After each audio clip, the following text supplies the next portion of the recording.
The National Weather Service in Milwaukee-Sullivan has issued a severe thunderstorm warning for Fond du Lac County in east central Wisconsin, eastern Green Lake County in south central Wisconsin, Washington County in southeastern Wisconsin, Dodge County in southeastern Wisconsin until 7:30 p.m.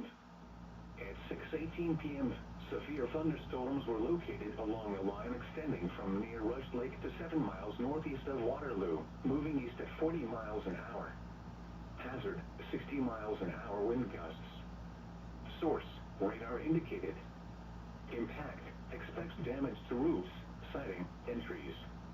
Locations impacted include Fond du Lac, West Bend, Watertown, Beaver Dam, Hartford, Waupun, Ripon, Jackson, Berlin, Mayville, Slinger, North Fond du Lac, Kewaskum, Horicon, Juneau, Germantown, Lomira, Campbellsport, Markesan, and Theresa.